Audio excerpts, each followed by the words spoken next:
नमस्कार मित्रों, आपका हार्दिक स्वागत है इस क्लासेस में। आज हम पढ़ेंगे मौर्य साम्राज्य, मगध पर मौर्य साम्राज्य। पिछली क्लास हमारी थी विदेशी आक्रमण, प्राचीन भारत में विदेशी आक्रमण, जिसके अंतर्गत हमने दो का अध्ययन किया। पहला तो ईरानी आक्रमण था, जिसे दो अन्य नामों से भी जाना जाता है, या तो पारसिक आक्रमण कहते हैं या फिर हखामनी वंश का आक्रमण। दूसरा हमने पढ़ा सिकंदर का आक्रमण। सिकंदर का आक्रमण 326 ईसा पूर्व में हुआ। इसके दो अन्य नाम थे, यूनानी आक्रमण या ग्रीक आक्रमण। ठीक है, सिकंदर का के उत्कर्ष का चरम बिंदु व्यास नदी थी, यहीं से वो वापस लौटा था। मगध से ना तो ईरान वंश का, ईरान के हखामनी वंश का, ना तो सिकंदर अर्थात यूनानी आक्रमण का कोई प्रभाव दिखा, ना ही इनका टकराव हुआ, क्योंकि मौर्य साम्राज्य उस समय था ही नहीं। मगध पर नंद वंश का शासन था जब सिकंदर आक्रमण करता है। नंद वंश का अंतिम राजा घनानंद था। घनानंद के समय ही सिकंदर ने आक्रमण किया था। ठीक है, तो जैसे ही सिकंदर वापस जाता है, उसके उपरांत कालांतर में घनानंद का चंद्रगुप्त मौर्य द्वारा उन्मूलन कर दिया जाता है। ठीक है, उसे राजगद्दी से हटा दिया जाता है एवं मगध साम्राज्य पर मौर्य वंश की नींव डालता है चंद्रगुप्त मौर्य। तो आज हम पढ़ेंगे मौर्य साम्राज्य। मौर्य साम्राज्य की जो समय सीमा है वो है 323 ईसा पूर्व से 184 ईसा पूर्व। 323 से 184, अच्छा खासा लंबा चौड़ा समय सीमा है। काफी विकसित अवस्था में था मगध साम्राज्य। उस पर और भी विकास प्रदान किया मौर्य साम्राज्य के विभिन्न शासकों ने, चाहे वो चंद्रगुप्त मौर्य हो, सम्राट अशोक हो, ये सभी ने। अब हम जानते हैं मित्रों कि मौर्य साम्राज्य की जानकारी के स्रोत कौन कौन से, हमें किन किन माध्यमों से पता चलेगा कि मौर्य साम्राज्य में क्या क्या स्थिति थी। तो इसके तीन स्रोत माने जाते हैं। पहला तो साहित्यिक स्रोत, दूसरा विदेशी विवरण, विदेशी यात्री आए, लेखक आए, उनके द्वारा लिखा गया मौर्य साम्राज्य के संदर्भ में कुछ वर्णन।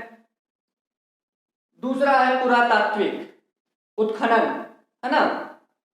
तो साहित्यिक स्रोत के अंतर्गत कुछ पुस्तकें लिखी हैं, कुछ ग्रंथ लिखे हैं। मैं उनके रचनाकार अभी नहीं बताऊंगा, जब मैं अलग अलग सबका पढ़ाऊंगा तो उनके रचनाकार भी बतला दूंगा। अभी इतना जान लीजिए कि साहित्यिक स्रोत कौन कौन से हैं।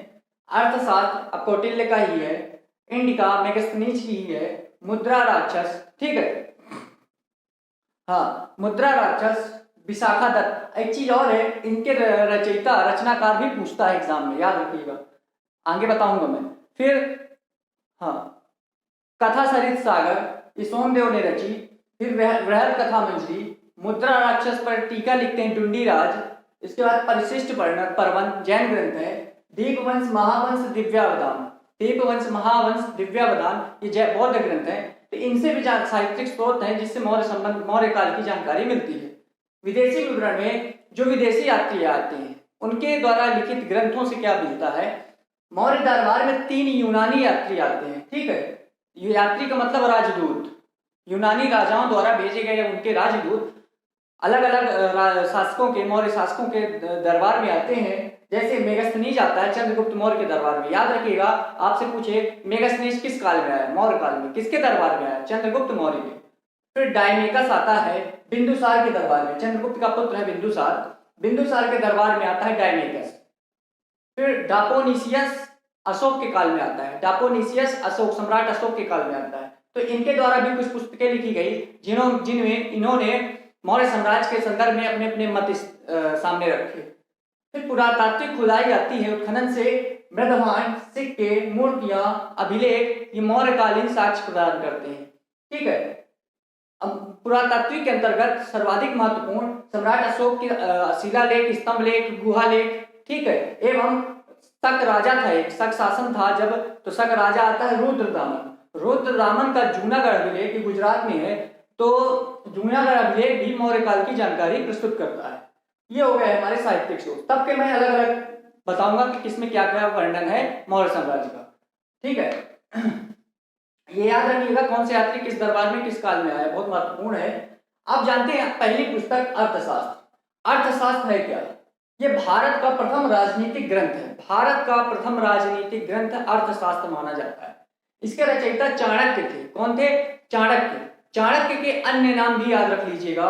चाणक्य के अन्य नाम कौटिल्य था, विष्णुगुप्त, अंगुल, वात्सायन, द्विजर्षम। बहुत महत्वपूर्ण, द्विजर्षम। द्विजर्षम का अर्थ होता है श्रेष्ठ ब्राह्मण, द्विजर्षम। ये चाणक्य के अन्य नाम थे। इसके बाद अर्थशास्त्र जो है ये शासन सिद्धांतों की पुस्तक मानी जाती है। शासन सिद्धांतों की प्रथम पुस्तक मानी जाती है अर्थशास्त्र। राजनीतिक शास्त्र का अद्वितीय ग्रंथ है अर्थशास्त्र। राजनीतिक शास्त्र का अद्वितीय ग्रंथ है। प्रथम प्रमाणिक पुस्तक भी मानी जाती है अर्थशास्त्र। ठीक है, याद रखिएगा, एग्जाम में बहुत महत्वपूर्ण है। कौटिल्य को भारत का मैकियावेली कहा जाता है। क्या? मैकियावेली कौन है भारत का? कौटिल्य, चाणक्य। अच्छा, मैकियावेली, अब नाम आ गया तो इसकी एक पुस्तक याद रख लीजिएगा। मैकियावेली एक साहित्यकार हैं, इनकी एक पुस्तक याद रखिएगा, द प्रिंस। द प्रिंस किसकी रचना है? मैकियावेली की। द प्रिंस फेमस बुक है, द प्रिंस मैकियावेली की है, और भारत का मैकियावेली कौटिल्य को कहा जाता है। ठीक है, अब मेंस में यदि प्रश्न पूछ सकता है आपसे कि कौटिल्य के अर्थशास्त्र के प्रमुख विषयों पर, विषय वस्तु पर विवरण प्रस्तुत करें। अर्थात चाणक्य ने अपनी पुस्तक में कौन कौन से विषय को सम्मिलित किया, वो है क्या क्या कहना चाहता है अपनी पुस्तक के माध्यम से, उसकी विषय वस्तु क्या थी, उसका थोड़ा जान लेते हैं। ये जो है इसमें युद्ध, शांति और शक्ति का वर्णन किया है। अपनी पुस्तक में युद्ध, शक्ति एवं शांति का वर्णन किया है।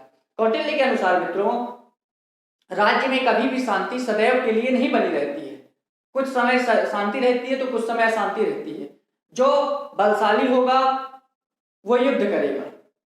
ठीक है, तो शक्ति क्या करती है कि आपस में, शक्ति जो होती है आपस में संतुलन बनाए रखती है, अर्थात शांति स्थापित करने के लिए प्रेरणा देती है। यदि मैं शक्तिशाली हूं, मेरे विरुद्ध भी शासक जो है वो भी शक्तिशाली हो गया, दोनों शक्तिशाली हो गए, इस प्रकार ना तो हम उनसे लड़ेंगे ना तो वो हम पे हमला करेंगे, आक्रमण करेंगे। इस प्रकार शांति स्थापित होने के लिए प्रेरित करेगा। डर की भावना रहेगी, है ना, भय रहेगा कि वो भी शक्तिशाली है, उसके मन में मेरे प्रति रहेगा कि मैं शक्तिशाली हूं। इस तरह शांति स्थापित करने की प्रेरणा मिलती है। ठीक है, फिर दूसरा विषय वस्तु था गुप्तचर। गुप्तचर के अंतर्गत इस विषय वस्तु में चाणक्य कहते हैं कि किसी भी व्यक्ति पर पूर्ण विश्वास नहीं करना चाहिए, किसी भी व्यक्ति पर पूर्ण विश्वास नहीं करना चाहिए। ठीक है, इसलिए चाहे वो सरकारी विभाग हो चाहे जनता के बीच में हो, एक गुप्तचर होना अत्यंत आवश्यक है। ठीक है, इसके बाद राजा। राजा के बारे में चाणक्य क्या कहते हैं, कौटिल्य क्या कहते हैं अपनी अर्थशास्त्र में? तो कहते हैं कि जो राजा होता है ये राजा ही मंत्री ही होता है, राजा ही पुरोहित होता है। ठीक है, राजा ही सेवकों की नियुक्ति करता है। ये स्टेटमेंट देते हैं कौटिल्य राजा के संदर्भ में। राजा ही मंत्री, राजा ही पुरोहित, राजा ही सेवकों की नियुक्ति करते हैं। ठीक है, राजा ही राष्ट्र का सर्वोच्च सेनापति होता है। राजा ही राष्ट्र का सर्वोच्च सेनापति होता है एवं राष्ट्र की समस्त शक्तियां राजा में निहित होती हैं। ऐसा कौन कहता है? चाणक्य अपनी पुस्तक में, कौटिल्य अपनी पुस्तक में। ठीक है, फिर यह कहा गया, कहते हैं कि राजा को प्रजा से कर लेने का अधिकार है, क्योंकि राजा प्रजा का पालन पोषण करता है, इसलिए उसे राजा को प्रजा से कर लेने का समस्त अधिकार प्राप्त है। दंड विधान के लिए क्या बात कही इसमें चाणक्य ने, कौटिल्य ने? दंड के लिए कहा गया कि यदि कोई राजा अत्यधिक कठोर दंड देता है ना, यदि कोई राजा अत्यधिक कठोर दंड देता है तो उसमें जनता उसे अत्याचारी, है ना, तानाशाह समझ लेगी। और यदि वो आसानी से दंड देता, मतलब कहा जाए कि कठोर दंड नहीं, कठोर, उसके दंड में कठोरता ना हो, तो जो प्रजा होती है राजा को दबाने का प्रयास करती है। दोनों तर्क देखिएगा। यदि राजा ने कठोर दंड दिया तो राजा उसे क्रूर समझ लेगी, और यदि राजा ने उसे उसके दंड में कठोरता नहीं होगी तो प्रजा उसे दबाने का प्रयत्न करेगी, है ना। इसके लिए कहते हैं कि यदि राजा, प्रजा उसी को सम्मान करेगी जो उचित दंड देगा, है ना। संबंधित अपराध से यदि उचित दंड दिया जाए, न्यायप्रिय दंड दिया जाए तो प्रजा उसका सम्मान करेगी। ठीक है, चाणक्य ये भी कहते हैं कि स्त्री एवं ब्राह्मणों को कठोर दंड ना देने का विधान करते हैं। कठोर दंड न देने का विधान स्त्री एवं ब्राह्मणों के संदर्भ में कौटिल्य अपनी पुस्तक में वर्णन करते हैं।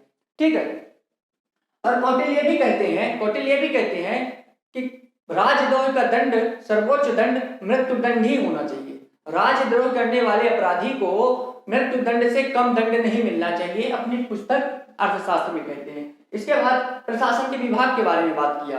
कौटिल्य ने अर्थशास्त्र में प्रशासन के विभिन्न विभागों को वर्णन किया, चाहे गुप्तचर हो, कृषि विभाग हो, उत्खनन विभाग हो, है ना, और सिंचाई विभाग हो, बहुत सारे विभागों का उन्होंने वर्णन किया, आगे चर्चा की जाएगी। ठीक है, जहाजरानी विभाग हो, सब कुछ। इसके बाद वित्त व्यवस्था के संदर्भ में क्या कहते हैं? वित्त व्यवस्था के संदर्भ में कहते हैं कि सभी विभाग धन पर ही अवलंबित है, अर्थात सभी विभाग, जितने भी विभाग हैं प्रशासन के अंतर्गत, जितने विभाग हैं सभी धन पर अवलंबित होते हैं। ठीक है, इस प्रकार राजा को प्रजा से कर लेना चाहिए एवं एकत्रित कर उसे प्रजा के पालन पोषण में, प्रजा की भलाई हेतु उसे व्यय करना चाहिए, ऐसा स्टेटमेंट देते हैं चाणक्य अपनी पुस्तक कौटिल्य में। इसके बाद निष्कर्ष रूप में यह कह सकते हैं कि चाणक्य ने अपनी पुस्तक अर्थशास्त्र में ऐसे राजा की उपेक्षा नहीं की कि जो सदाचारी हो, है ना, न्यायप्रिय हो, क्रियाशील हो और शक्तिशाली हो। ठीक है, इनकी उपेक्षा कौटिल्य ने नहीं की, अर्थात राजा कौटिल्य ने शक्तिशाली, न्यायप्रिय, न्यायसम्मत, ठीक है, क्रियाशील और योग्य राजा को महत्व प्रदान करते हैं। ठीक है मित्रों, और निष्कर्षतः ये भी कह सकते हैं कि कौटिल्य ने अर्थशास्त्र में राजा में क्या क्या आदर्श होने चाहिए, आदर्श गुण होने चाहिए, राजा की ऐसी कौन सी विशेषताएं होनी चाहिए, इन सभी चीजों का, इन सभी विषय वस्तु का वर्णन किया है कौटिल्य ने अपनी पुस्तक अर्थशास्त्र में। ये हो गए अर्थशास्त्र के विषय वस्तु जो मेंस में लिखने में सहयोग प्रदान करेंगे। इसके बाद अब ये जान लेते हैं कि अर्थशास्त्र में कौटिल्य ने कुछ विषय वस्तु पर प्रकाश डाला है, अर्थात कुछ चीजों को वर्णन किया है। जैसे देखिएगा, मौर्य राजतंत्र के बारे में वर्णन करते हैं, मौर्य अर्थव्यवस्था के बारे में वर्णन करते हैं, चंद्रगुप्त मौर्य के प्रशासन पर, व्यक्तित्व पर का वर्णन करते हैं अपनी पुस्तक अर्थशास्त्र में। लेकिन वर्णन किसका नहीं किया चाणक्य ने, यह महत्वपूर्ण बात है। तो चंद्रगुप्त मौर्य का स्वयं का वर्णन नहीं करते हैं, भले उसके प्रशासन का कर दिए हैं, लेकिन चंद्रगुप्त मौर्य व्यक्ति विशेष के तौर पर उनका वर्णन नहीं किया, ना ही मौर्य दरबार का वर्णन किया, ना ही राजधानी पाटलिपुत्र का वर्णन किया, और ना ही किसी मौर्य शासक का वर्णन किया। ठीक है, ना ही सैन्य प्रशासन का वर्णन किया, ना ही नगर प्रशासन का वर्णन किया। फिर भी ये कहा जाता है कि जो ये कौटिल्य की अर्थशास्त्र की रचना है वो चंद्रगुप्त मौर्य कालीन रचना है, अर्थात चंद्रगुप्त मौर्य के काल की रचना मानी जाती है, जबकि इनका वर्णन नहीं है। यह प्रश्नवाचक चिन्ह है, प्रश्न उठ जाता है। तो इसकी पुष्टि ऐसे होती है कि हाँ, अर्थशास्त्र मौर्यकालीन रचना है, क्योंकि मेगास्थनीज जब आता है, मेगास्थनीज मौर्य दरबार में, तो उसने मौर्य दरबार में रहकर ही इंडिका की रचना की थी। मेगास्थनीज की जो पुस्तक है वो इंडिका है, और उसने मौर्य दरबार में ही रहकर इसकी रचना की थी। इस प्रकार मेगास्थनीज की इंडिका एवं कौटिल्य की अर्थशास्त्र दोनों में तुलनात्मक अध्ययन करने पर यह निष्कर्ष निकला कि दोनों में समन्वय स्थापित है, अर्थात दोनों में समन्वय है। इस प्रकार जो समन्वय के आधार पर यह कहा गया कि कौटिल्य की अर्थशास्त्र की रचना मौर्यकालीन है या चंद्रगुप्त मौर्य के काल की है, जबकि इनका वर्णन नहीं है। ठीक है मित्रों, इसके बाद ये जान लेते हैं अर्थशास्त्र के बारे में। इसमें 15 अधिकरण है, 180 प्रकरण है। ठीक है, 15 अधिकरण का मतलब मान सकते हैं 15 अध्याय है, 180 प्रकरण है, 6000 श्लोक है, 6000 श्लोक है। ठीक है, सबसे बड़ी विशेषता जो अर्थशास्त्र है, इसे अन्य पुरुष की शैली में लिखा गया है। अन्य पुरुष की शैली अर्थात तृतीय पुरुष में लिखा गया है, सबसे बड़ी महत्वपूर्ण विशेषता है अर्थशास्त्र। उसमें उसे अन्य पुरुष की शैली या कहें तृतीय पुरुष की शैली में लिखा गया है, क्योंकि इसमें अंत में लिखा है कौटिल्य के अर्थशास्त्र में ये शब्द लिखा है इति कौटिल्य। इति कौटिल्य मतलब ऐसा कौटिल्य कहते हैं, इसका अर्थ होता है ऐसा कौटिल्य करते हैं। ठीक है, इसमें इसलिए इसे तृतीय पुरुष की संज्ञा दी गई कि इसमें तृतीय पुरुष को ध्यान में रखकर इस पुस्तक को लिखा गया है। ठीक है, और वो तीसरे पुरुष कौन थे? ऐसा माना जाता है कि कौटिल्य स्वयं तीसरे पुरुष थे। मैं कौटिल्य हूं, मैं अर्थशास्त्र की रचना कर रहा हूं, मैं लिख रहा हूं, लास्ट में सब कुछ लिखने के बाद, सब कुछ वर्णन करने के बाद इति कौटिल्य, मतलब इस पुस्तक में जो भी वर्णित है ऐसा कौटिल्य कहते हैं, ये लिखा हुआ है। तो इससे भी एक प्रश्नवाचक चिन्ह उठता है कि क्या वास्तव में कौटिल्य ने इसकी रचना की?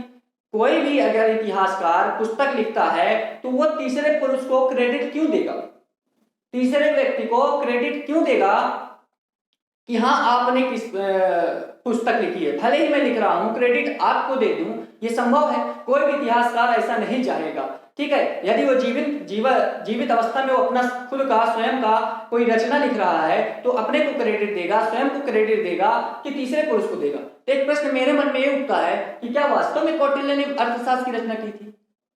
क्योंकि ये तो तृतीय पुरुष में है। हो सकता है कौटिल्य के बाद कालांतर में कुछ समय बाद किसी व्यक्ति ने कौटिल्य के मूल विचारों को एक किताब में लिखा, एक पुस्तक में लिखा और इसे उसमें ऐसा लिख दिया लास्ट में, अंत में इति कौटिल्य, कि ऐसा कौटिल्य कहते हैं। तो ये मेरा व्यक्तिगत प्रश्नवाचक है। यदि कौटिल्य ने लिखा होता अर्थशास्त्र तो ये होता कि ये तीसरे पुरुष की शैली में क्यों लिखते कौटिल्य? लिखने वाला कोई और हो सकता है, मूल विचार कौटिल्य के हैं, लिखने वाला कोई और हो सकता है, इसलिए लास्ट में लिखा गया इति कौटिल्य, ऐसा कौटिल्य कहते हैं। लेकिन फिर भी ये मेरा निजी विचार था इसलिए मैंने रख दिया, लेकिन माना जाता है कि अर्थशास्त्र कौटिल्य की रचना है तो हमें तो मानना ही पड़ेगा और आपको भी मानना है, ठीक है। इसके बाद अब जान लेते हैं, आप इसको प्री तो छोड़िए, प्री कुछ भी पूछ सकता है कहीं से, अब पूछ ले आपसे कौटिल्य की अर्थशास्त्र किस शैली में लिखी गई है, तो अन्य पुरुष की शैली में। कितने अधिकरण है? 15 अधिकरण है। किसका वर्णन नहीं है? इनका नहीं है, ठीक है। किससे तुलना की गई? मेगास्थनीज की इंडिका से, ठीक है।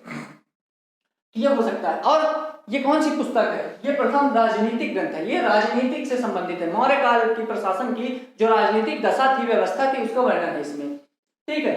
अब जान लेते हैं कि इसमें और क्या है, ठीक है। इसमें सप्तांग सिद्धांत कौटिल्य देते हैं। सप्तांग सिद्धांत का अर्थ होता है, इसमें क्या है कि 15 अधिकरण है। 15 अधिकरण में जो छठवां अधिकरण है, छठवां अधिकरण, कुल 15 अधिकरण में जो छठवां अधिकरण है उसमें राज्य के 7 अंगों का वर्णन किया है।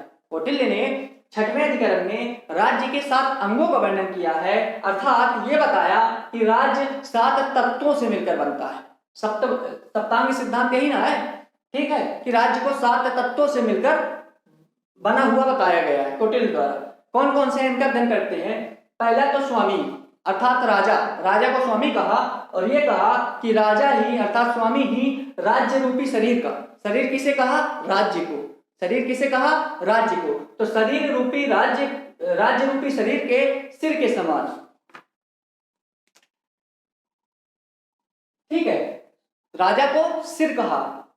इसके बाद अमात्य, अमात्य का अर्थ होता है अधिकारियों का समूह। अमात्य को क्या कौटिल्य ने कहा? राज्य की आंखें। क्या कहा? राज्य की आंखें, आंखें अमात्य, ठीक है, आंखें अमात्य। जनपद, ये राज्य क्षेत्र थे, जनपद को राज्य की जंघाएं कहते हैं। क्या कहते हैं? कुछ तो नाम नहीं है, आ से अमात्य, आ से आंखें, जा से जनपद, जा से जंघाएं, ठीक है। दुर्ग अर्थात किला, दुर्ग को क्या कहते हैं? ये बाहें हैं, राज्य के रूपी शरीर की बाहें हैं। किसे? दुर्ग, ठीक है, दुर्ग को बाहें कहा है। इसके बाद बल को कहा मस्तिष्क, ठीक है। बल अर्थात किसे कहा? दंड सेना को। दंड सेना को उन्होंने बल कहा और इसे कहते हैं कि यह राज्य रूपी शरीर का मस्तिष्क है, ठीक है। सिर के समान राजा को बताया, लेकिन जो मस्तिष्क बताया है वो बल को बताया था, दंड सेना को। इसके बाद कोष, कोष मतलब धन, इसे राज्य रूपी शरीर का मुख बताया है, कोष को राज्य रूपी शरीर का मुख बताया है। मित्र, मित्र को राज्य के कर्ण, कान बताया है, ठीक है। तो ये हो गए सप्तांग सिद्धांत कौटिल्य के अर्थशास्त्र में। आपसे पूछे सप्तांग सिद्धांत किस पुस्तक में है? कौटिल्य के अर्थशास्त्र में। अर्थशास्त्र में निम्नलिखित में से कौन सा है या नहीं है? ये भी दे दे और 3 कोई और दे दे तो बिल्कुल ये है, ठीक है, ये याद रखिएगा। इसके बाद अभी और कौटिल्य पढ़ेंगे कुछ देर में। अर्थशास्त्र में सप्तांग, जो राज्यों को 7 सप्तांग सिद्धांत जो राज्यों को 7 तत्वों से मिलकर बताया गया, उसके उपरांत अर्थशास्त्र में 18 तीर्थों का उल्लेख। तीर्थ का मतलब होता है अधिकारी, ठीक है। अधिकारियों के समूह को महामात्य भी कहा जाता है, तो 18 तीर्थों का उल्लेख है। सीधा प्रश्न बनता है तीर्थ किसे कहा गया? अधिकारियों को। ठीक है, तो सबसे पहले युवराज आते हैं, ये राजा का पुत्र होता था। दूसरा मंत्री जो प्रधानमंत्री होता था। तीसरा पुरोहित जो धर्म दान विभाग का प्रमुख होता था। चौथा सेनापति जो सैन्य विभाग का सर्वोच्च अधिकारी होता था। फिर सन्निधाता, सन्निधाता राजकीय कोष का देखरेख करता था। छठवां कर्मांतिक, कर्मांतिक उद्योग एवं कारखानों का निरीक्षण करता था। सातवां दंडपाल, ये सेना के सामग्रियों को एकत्रित करने का काम करता था। आठवां है अंतपाल, अंतपाल सीमावर्ती दुर्गों का रक्षक होता था। नौवां है व्यवहारिक, व्यवहारिक प्रमुख न्यायाधीश होता था। 10वां है मंत्रिपरिषद जो अध्यक्ष होता था। ठीक है, 11वां है द्वारिक, ये राजकीय द्वार का रक्षक होता था। 12वां है अंतर्वेदिका, अंतर्वेदिका अंतःपुर का अध्यक्ष होता था। अंतःपुर क्या है? जहां संभवतः राजा का शयन कक्ष होता था। ठीक है, समाहर्ता ये आय का संग्रहण करता था। प्रशासता ये कारागार का अध्यक्ष होता था। प्रदेष्टि ये संभवतः कमिश्नर होता था। 16 पौर, पौर नगर का कोतवाल होता था, पुलिस मान सकते हैं। नायक नगर रक्षा का अध्यक्ष नायक का काम होता था। ठीक है, दुर्गपाल ये दुर्ग रक्षक होता था। अब एक चीज नोट करिएगा, यहाँ पे दंडपाल से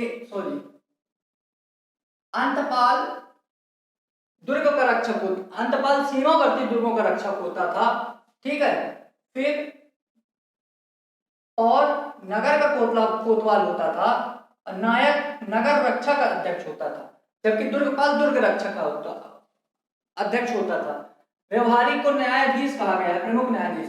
यहां से प्रश्न बन सकते हैं, बनते ही हैं। आय संग्रहणकर्ता को अर्थशास्त्र में क्या कहा गया? समाहर्ता। प्रदेष्टि का अर्थ क्या है? कमिश्नर।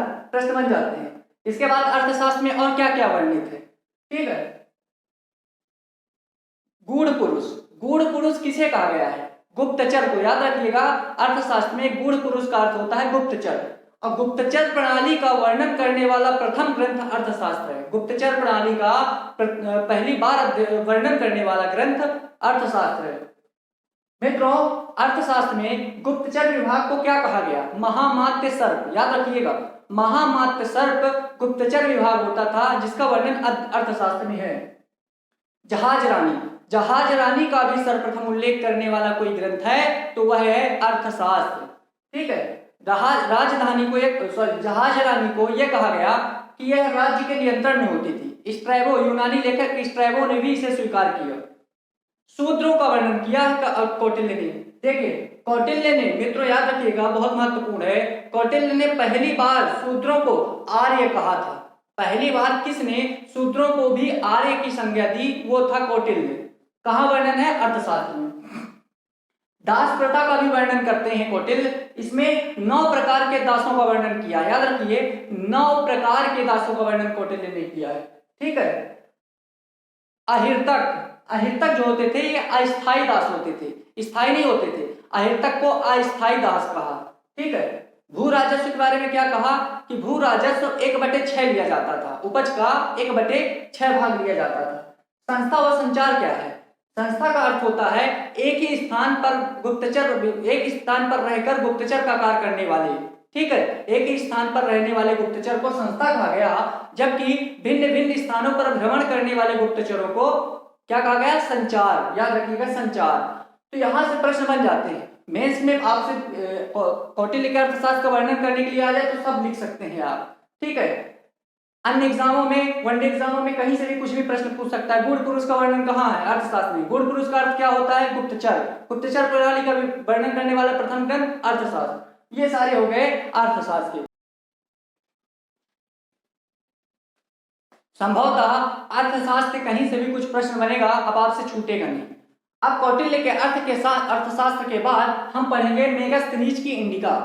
पहले जान लेते हैं मेगास्थनीज है कौन। यह यूनानी शासक सेल्यूकस का राजदूत था। यूनानी शासक सेल्यूकस का राजदूत था।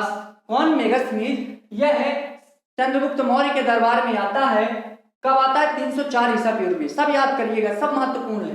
304 ईसा पूर्व में आता है एवं 299 ईसा पूर्व तक ये रहता है। कितने वर्ष कुल रहा? 5 वर्षों तक मौर्य दरबार में रहा।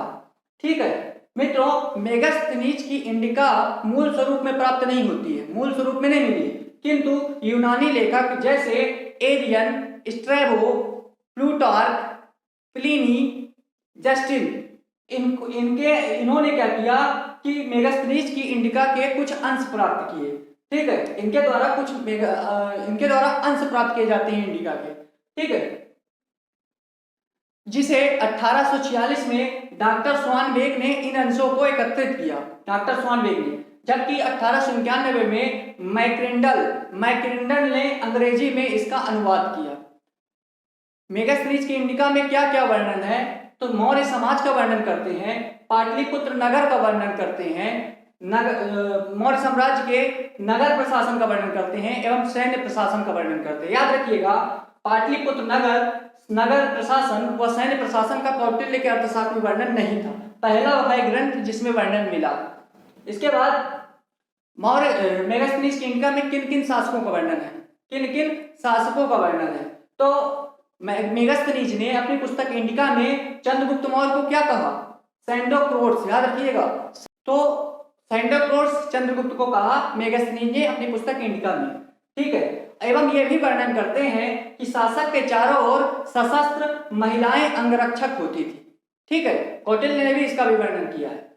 अब बात करते हैं कि मेगास्थनीज ने अपनी इंडिका में पाटलिपुत्र नगर का क्या वर्णन किया। ये पीएससी मेंस में 6 नंबर में आया था 2016 में। ठीक है, महत्वपूर्ण है।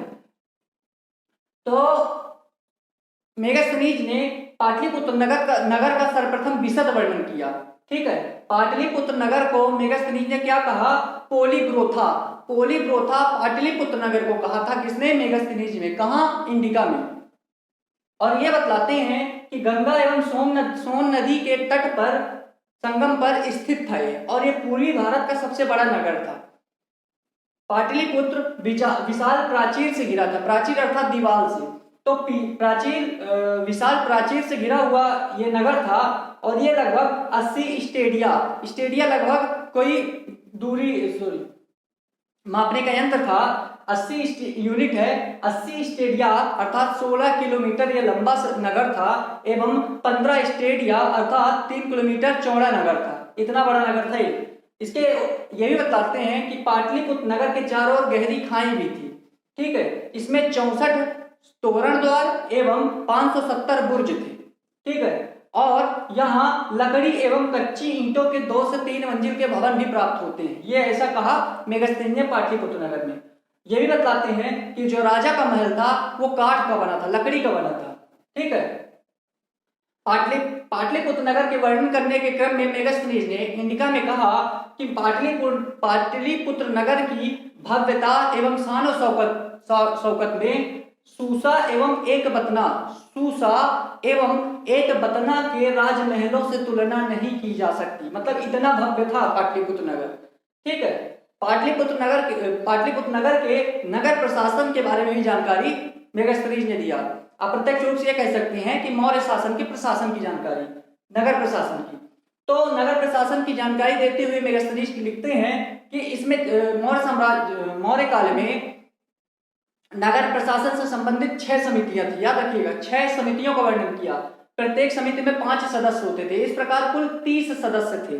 ठीक है, इसके बाद 6 समितियां जितनी थी उनका अध्ययन करते हैं। तो पहली समिति का कार्य क्या था कि उद्योग व शिल्प कार्य की देखरेख करना। दूसरी समिति का कार्य विदेशियों की देखरेख करना, विदेशी यात्री जो आते थे उनकी देखरेख करना। तीसरी महत्वपूर्ण है, तीसरी समिति का कार्य जनगणना अर्थात जन्म मरण का एक लेखा जोखा तैयार करना। जनगणना का कार्य तीसरी समिति करती थी, महत्वपूर्ण है। चौथी समिति व्यापार एवं वाणिज्य की देखरेख करती थी। पांचवी समिति निर्मित वस्तुओं के विक्रय का निरीक्षण करती थी। निर्मित वस्तुओं के विक्रय का निरीक्षण पांचवी समिति करती थी। छठवीं भी महत्वपूर्ण है। छठवीं जो होती, छठवीं समिति ये बिक्री कर को वसूलती थी। बिक्री कर को वसूलने का कार्य छठवीं समिति का था। तो इंडिका में ही मेगास्थनीज के राजस्व प्रशासन के बारे में बताया मेगास्थनीज ने, और 1/4 भाग राजस्व कर के रूप में लिया जाता था, जबकि कौटिल्य ने 1/6 बताया था। डेटा याद रखिएगा, कौटिल्य ने 1/6, मेगास्थनीज ने 1/4 भाग बोला। इसके बाद समाज के बारे में, मौर्यकालीन समाज के बारे में भी कौटिल्य ने मेगास्थनीज ने इंडिका में वर्णन किया एवं ये बताया कि नगरों का प्रशासन नगर पालिकाओं द्वारा किया जाता था। नगर पालिकाओं का जो प्रमुख होता था वो नागरक होता था, या कहें पूर्व मुख्य, नागरक या पूर्व मुख्य नगर पालिका का प्रमुख होता था, ऐसा वर्णन किया इंडिका में। इसके बाद इसने जाति प्रथा का वर्णन किया है। ठीक है, कैसे? मौर्यकालीन या कहें तत्कालीन समाज को इसने 7 श्रेणियों में या कहें 7 जातियों में बांटा।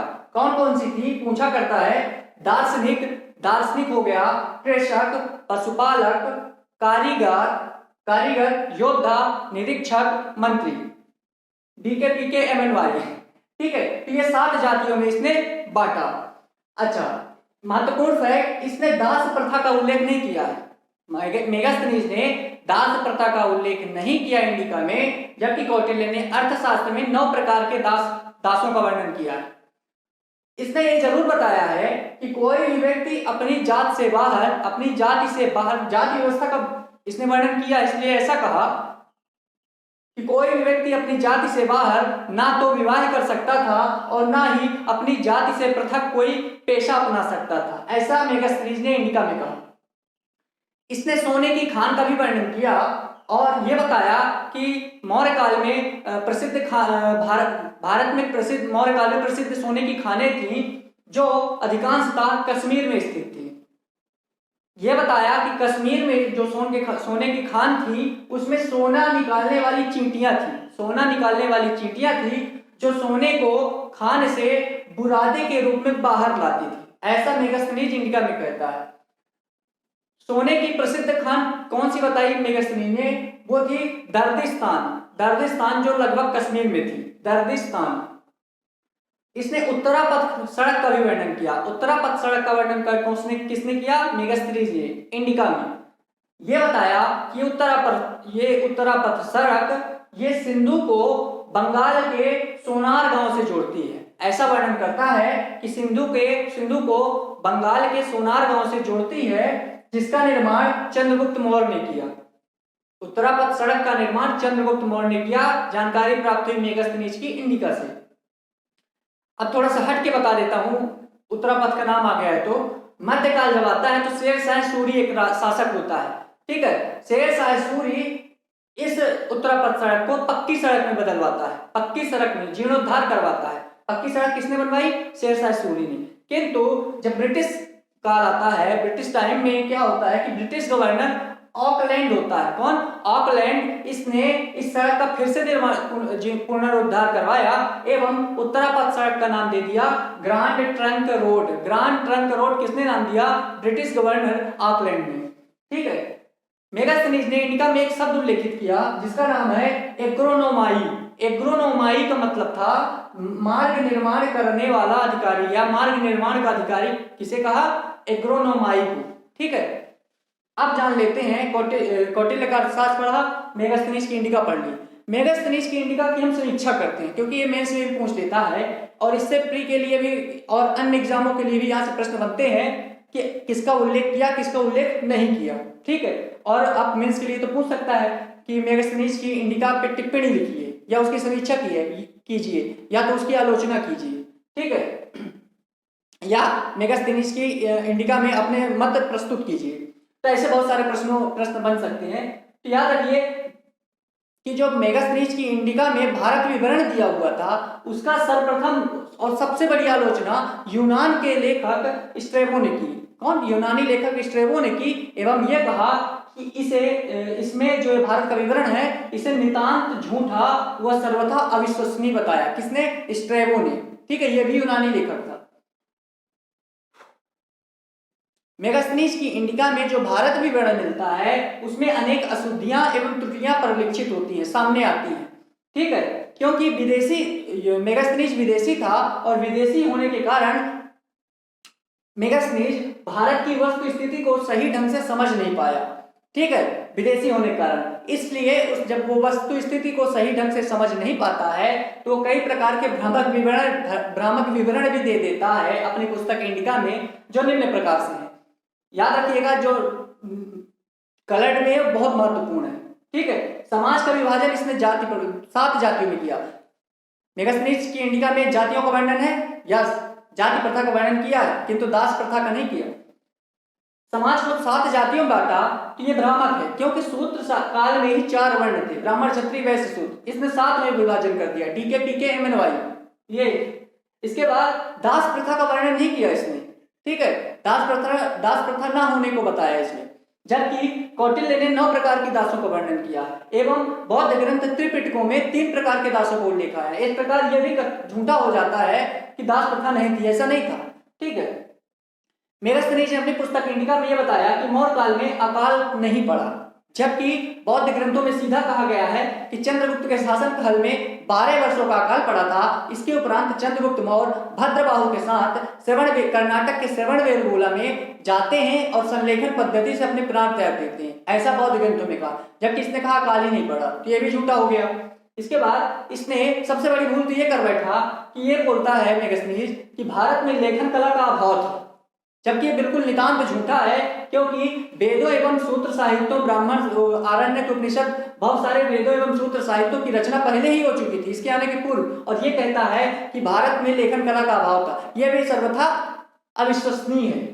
इसके बाद अब इसकी इस भूल का समस्या यह है कि इसकी भूल का प्रमुख कारण यह मान सकते हैं कि इसने जो इंडिका में अधिकांश सूचनाएं रखी, ये अधिकांशतः जनश्रुति के आधार पर सम्मिलित की, अर्थात सुन सुनाकर, ठीक है। इसने क्या किया कि अपनी पुस्तक इंडिका में यूनानी एवं भारतीय परंपराओं का मिश्रण कर दिया। कैसे? अब ये महानुभाव कहते हैं कि भारत में यूनानी देवताओं की पूजा पाठ प्रारंभ हो गई थी, तो इस प्रकार इन्होंने यूनानी एवं भारतीय परंपराओं का, सांस्कृतिक प्रभावों का सम्मिश्रण कर दिया। लेकिन इनके बावजूद इसके उपरांत भी मेगास्थनीज की इंडिका में जो भारत विवरण दिया गया है वो सर्वथा महत्वपूर्ण है। कारण यह है कि इसमें कुछ ही बातें असत्य मान सकते हैं, लेकिन स्ट्रैबो ने तो इसे पूरी तरह से नितांत झूठा व सर्वथा अविश्वसनीय बता दिया, जबकि वो भी यूनान का ही लेखक था। फिर भी हमें इसको महत्वपूर्ण मानना पड़ेगा, क्योंकि इससे तत्कालीन भारत में या कहीं मौर्य साम्राज्य की स्थिति, जब मौर्य साम्राज्य था उस समय, या तत्कालीन भारत से संबंधित उपयोगी तथ्य एवं सामग्रियां सामने आती हैं, उपयोगी तथ्यों एवं सामग्रियों पर प्रकाश पड़ता है और महत्वपूर्ण विभिन्न प्रकार की जानकारियां भी हमें प्राप्त होती है, ठीक है। तो इस प्रकार ये महत्वपूर्ण, असत्य और झूठा होने के बावजूद भी महत्वपूर्ण है, ये हमारा निष्कर्ष, यह हम बोल सकते हैं कि हमने इसकी समीक्षा कर डाली। तो हमने 2 महत्वपूर्ण, छोटे छोटे हैं जो पुस्तकें हैं उनका भी अध्ययन करेंगे, लेकिन ये महत्वपूर्ण इंडिका और अर्थशास्त्र का अध्ययन कर चुके हैं। इसके बाद जो छोटे छोटे और भी साहित्य हैं उनकी भी अभी हम वर्णन करेंगे। मित्रों, अर्थशास्त्र एवं मेगास्थनीज की इंडिका, इसके उपरांत साहित्यिक स्रोत के अंतर्गत मुद्रा राक्षस पर ध्यान देते हैं। मुद्रा राक्षस के जो रचनाकार हैं वो विशाखा दत्त हैं, ठीक है। यह संस्कृत नाटक है और विशाखा दत्त का जो जन्म होता है ये गुप्त काल में होता है, ठीक है। तो मुद्रा राक्षस एक प्रकार से गुप्तकालीन रचना है, ठीक है। इसमें क्या क्या वर्णन है ये जान लेते हैं। इसमें चंद्रगुप्त मौर्य के प्रारंभिक जीवन का वर्णन है, एवं इसमें यह भी वर्णित है कि चंद्रगुप्त के द्वारा पुरोहित चाणक्य के सहयोग से नंद वंश की सत्ता का पलटना, ये वर्णित है मुद्रा राक्षस में, ठीक है। अब महत्वपूर्ण तथ्य कि वृषल शब्द, अर्थात वृषल का अर्थ होता है शूद्र शब्द, चंद्रगुप्त मौर्य के लिए किस ग्रंथ में वर्णित है, तो वो मुद्रा राक्षस में वृषल कहा गया है। एक प्रकार से हम ये जान रहे हैं कि मौर्य कौन थे, क्षत्रिय थे, वैश्य थे, शूद्र थे, कौन थे। आपसे मेंस में पूछ ले या कहीं भी पूछ ले चंद्रगुप्त मौर्य थे या निम्नलिखित ग्रंथ में से चंद्रगुप्त मौर्य को क्या कहा गया, तो आप ये बता सकते हैं। फिर चंद्रगुप्त मौर्य को ये कहा गया कि घनानंद का पुत्र था, नंदराज का पुत्र था, ठीक है। मुद्रा राक्षस पर टीका लिखते हैं एक, या कहें भाष्य लिखते हैं, उनका नाम था ढुंडीराज।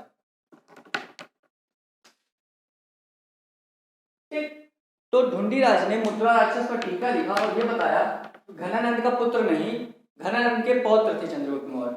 इसके बाद 5वां है कथा सरित सागर, इसकी रचना सोमदेव ने की। एवं फिर है वृहद कथा मंजरी, वृहद कथा मंजरी क्षेमेंद्र द्वारा रचित है।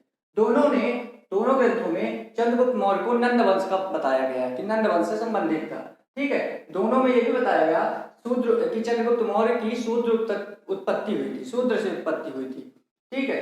अब बौद्ध ग्रंथ और जैन ग्रंथ दोनों में चंद्रगुप्त मौर्य को क्षत्रिय बताया गया है। क्या बताया गया है? क्षत्रिय बताया गया है, चाहे वो जैन धर्म हो चाहे बौद्ध धर्म हो। ठीक है, बौद्ध ग्रंथ में चंद्रगुप्त मौर्य को क्षत्रिय बताया गया। देखिएगा, महाबोधि वंश, महावंश एवं सिंहली ग्रंथ, इनमें ये बौद्ध ग्रंथ हैं, इनमें ये बताया वर्णित है कि कौटिल्य ने, चाणक्य ने घनानंद का उन्मूलन कर चंद्रगुप्त मौर्य को जम्बूद्वीप, अर्थात जम्बूद्वीप किसे कहा गया? भारत को कहा था कौटिल्य ने। तो चंद्रगुप्त मौर्य को जम्बूद्वीप का सम्राट घोषित किया गया। ये पंक्ति दे दे कि कौटिल्य ने घनानंद का उन्मूलन कर या कहीं नंद वंश का समापन कर चंद्रगुप्त मौर्य को जम्बूद्वीप का सम्राट घोषित किया, ऐसा किसमें वर्णित है? इन तीनों बौद्ध ग्रंथों में वर्णित है। इसके बाद और दो बौद्ध ग्रंथ हैं, दीपवंश, महावंश। इसमें यह वर्णित है कि अशोक के समय, सम्राट अशोक के समय तृतीय बौद्ध संगीति का आयोजन होता है। यह दीपवंश, महावंश में वर्णित। इसके बाद जैन ग्रंथों पर बात करें तो उसमें जैन ग्रंथ में परिशिष्ट पर्वन आता है। परिशिष्ट पर्वन की रचना हेमचंद्र ने की थी। याद रखिए, प्रत्येक ग्रंथ एवं प्रत्येक ग्रंथ के रचनाकार और किस धर्म से संबंधित है, यह महत्वपूर्ण है। परिशिष्ट पर्वन हेमचंद्र द्वारा रचित है। इसमें यह बताया गया कि जो चंद्रगुप्त मौर्य था वो मयूर पोषकों के ग्राम के मुखिया, जो मयूर पोषक का ग्राम था, मयूर पोषक के ग्राम थे, उनमें उनका मुखिया जो था उनकी पुत्री का पुत्र था, अर्थात क्षत्रिय था। क्योंकि जो मयूर ग्राम के पोषक थे, जो मयूर पोषकों के ग्राम के मुखिया थे, वो क्षत्रिय थे। उन्हीं की लड़की, उन्हीं की पुत्री से ये उत्पन्न हुआ चंद्रगुप्त मौर्य। इस प्रकार क्षत्रिय था।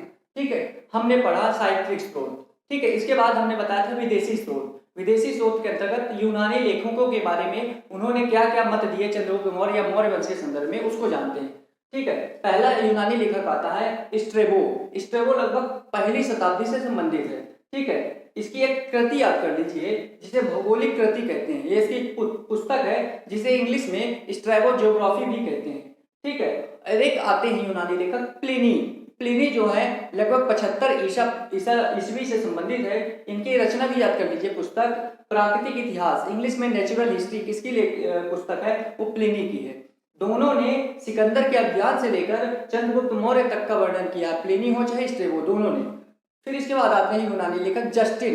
जस्टिन की एक पुस्तक है सार संग्रह, जिसे इपिटोम कहा जाता है। सार संग्रह या इपिटोम की रचना किसने की? जस्टिन ने। जस्टिन ने वर्णन किया कि सिकंदर अभियान एवं चंद्रगुप्त मौर्य की सत्ता प्राप्ति का वर्णन, अर्थात सिकंदर के अभियान एवं चंद्रगुप्त मौर्य की सत्ता प्राप्ति का वर्णन इन तीनों ने किया। ठीक है, एक स्टेटमेंट लिखते हैं जस्टिन कि सिकंदर की मृत्यु के बाद भारत ने दासता का जुआ उतारकर फेंक दिया। सिकंदर की मृत्यु के बाद जो सिकंदर भारत में क्षेत्र जीता था, वहां पर यूनानी बस्तियों का निर्माण हो चुका था, यूनानी सभ्यताओं का भी जन्म हो चुका था, मुद्राओं का जन्म हो चुका था। तो इस प्रकार सिकंदर की मृत्यु के बाद जब चंद्रगुप्त मौर्य आते हैं, उस समय भारत ने दासता का जुआ उतार कर फेंक दिया एवं अपने यूनानी गवर्नरों या कहीं यूनानी क्षत्रपों की हत्या कर डाली। और जिसकी इस युद्ध का नायक जो था वो सेंडोकोर्स था। सेंडोकोर्स चंद्रगुप्त मौर्य को कहा। इससे पूर्व सेंडोकोर्स किसने कहा चंद्रगुप्त मौर्य को? वो मेगास्थनीज ने अपनी पुस्तक इंडिका में कहा था। इसके बाद यूनानी लेखक और आते हैं डियोडोरस। डियोडोरस जो थे ये भारत विवरण का सबसे प्रारंभिक यूनानी विवरण देते हैं। भारत विवरण का सबसे प्रारंभिक यूनानी विवरण किसने दिया? वो डियोडोरस थे। इसके बाद प्लूटार्क आते हैं। प्लूटार्क का याद रखिएगा, इन्होंने बताया कि चंद्रगुप्त मौर्य युवावस्था में सिकंदर से मिला था। आपसे प्रश्न पूछे कि चंद्रगुप्त मौर्य युवावस्था में सिकंदर से मिला था या चंद्रगुप्त मौर्य एवं सिकंदर के मिलाप का वर्णन किसने किया? वो प्लूटार्क थे, यूनानी लेखक। इसके बाद एरियन ने क्या किया? सिकंदर अभियान का एवं भारतीय भूगोल का वर्णन किया। ठीक है, ये हमारे हो गए विदेशी साहित्य, विदेशी स्रोत। ठीक है, साहित्यिक पढ़ा, विदेशी पढ़ा। अब जानते हैं उत्खनन से प्राप्त, है ना, पुरातात्विक साक्ष्य, जिनके अंतर्गत अभिलेख आते हैं। तो पहला अभिलेख है रुद्रदामन का जूनागढ़ अभिलेख, दूसरे हैं अशोक के अभिलेख। तो यहीं पर मैं रुद्रदामन का जूनागढ़ अभिलेख बता देता हूँ। पहले जान लीजिए रुद्रदामन है कौन। यह शक शासन था। जब भारत में शक शासन स्थापित हुआ तो शक राजा 105 ईस्वी में, तो शक राजा था रुद्रदामन। ठीक है, तो रुद्रदामन का जूनागढ़ अभिलेख, जूनागढ़ गुजरात में है। तो रुद्रदामन का जूनागढ़ अभिलेख याद रखिएगा, संस्कृत भाषा का सबसे बड़ा अभिलेख माना जाता है। आपसे प्रश्न पूछे कि संस्कृत भाषा का सबसे बड़ा अभिलेख कौन है? वो रुद्रदामन का जूनागढ़ अभिलेख। इसमें 3 चीजें वर्णित है, महत्वपूर्ण है कि चंद्रगुप्त मौर्य ने सौराष्ट्र प्रांत में सुदर्शन झील का निर्माण करवाया। किसने? सुदर्शन झील का निर्माण किसने करवाया? चंद्रगुप्त मौर्य ने। कहाँ करवाया? सौराष्ट्र प्रांत में। कहाँ उल्लेखित है? रुद्रदामन के जूनागढ़ अभिलेख में। जब सौराष्ट्र में सुदर्शन झील का चंद्रगुप्त मौर्य ने निर्माण करवाया, उस समय वहां पर पुष्यगुप्त वैश्य का शासन था। इसके बाद सम्राट अशोक आते हैं, इन्होंने सुदर्शन झील का पुनर्निर्माण करवाया। उस समय वहां पर यवन शासन था। यवन शासन के अंतर्गत यवन राजा तुषास्क थे। इसके बाद रुद्रदामन स्वयं आता है, जो शक राजा था, इसने भी सुदर्शन झील का पुनर्निर्माण करवाया एवं उस समय राज्यपाल सुविशाख था। ये मैं इसलिए लिखा हूं क्योंकि यदा कला पूछ लिया जाता है कि जब सुदर्शन झील का इन्होंने पुनर्निर्माण करवाया, उस समय वहां पर शासन किसका था, ये पूछ सकता है। इसके बाद जान लेते हैं सुविशाख जो मालवा का राज्यपाल था। सुविशाख वही है, एक समय वो सौराष्ट्र प्रांत में राज्यपाल होता है, फिर जब मालवा में राज्यपाल होता है। याद रखिए, जब वो सौराष्ट्र प्रांत में सुविशाख राज्यपाल होता है तब रुद्रदामन ने पुनर्निर्माण करवाया, किंतु जब वही सुविशाख मालवा का राज्यपाल बनता है तब उसने क्या किया कि जो सुदर्शन झील थी उसमें एक बांध का निर्माण करवाया। ये बहुत इंपॉर्टेंट है कि सुदर्शन झील का पर बांध का निर्माण किसने करवाया? वो मालवा राज्यपाल सुविशाख ने करवाया था। ये हो गया इस प्रकार से हमारा रुद्रदामन का जूनागढ़ अभिलेख। अब हम जब पढ़ेंगे अशोक के अभिलेख, चाहे वो स्तंभ अभिलेख हो, चाहे बृहद शिलालेख हो, चाहे गुहा लेख हो, तीनों का विस्तृत अध्ययन करूंगा मैं, करवाऊंगा। ठीक है, तो वो अगले पार्ट पे होगा क्योंकि वो बड़ा टॉपिक होगा। ठीक है, याद रखिए परेशान होने की जरूरत नहीं है, उसमें ट्रिक भी थोड़ा बताऊंगा। जिस प्रकार से मैंने अध्ययन किया है और उसे आत्मसात करने का प्रयत्न किया है, उसी अनुरूप मैं आपको पढ़ाऊंगा और आपको बतलाऊंगा। यहाँ तक आई होप क्लियर होगा, यहाँ तक कोई दिक्कत नहीं होगी। यदि दिक्कत होती है, मेरे बोले गए शब्दों पर भी आपको कोई परेशानी प्रतीत होती है, तो आप कमेंट बॉक्स पर टिप्पणी करें, उस पर मैं बिल्कुल अपना मत स्पष्ट करूंगा और उसे बतलाऊंगा जो दिक्कत होगी। तो अभी यहाँ तक हमारा मौर्य साम्राज्य की मौर्य साम्राज्य की जानकारी के स्रोत का हमने अध्ययन किया। साहित्यिक स्रोत एवं विदेशी या कहीं विदेशी लेखक या कहीं यूनानी लेखक। उसके अंतर्गत तीसरा हमने पढ़ा उत्खनन या कहीं पुरातात्विक साक्ष्य, जिसके अंतर्गत दो को पढ़ना है हमको। एक रुद्रदामन को जूनागढ़ अभिलेख, जिसको मैंने अभी बताया। अब पढ़ेंगे अशोक के शिलालेख। इसके बाद हमारा समापन हो जाएगा मौर्य साम्राज्य के जानने के इतिहास, मौर्य साम्राज्य के इतिहास को जानने के स्रोत। ठीक है, तब तक के लिए धन्यवाद।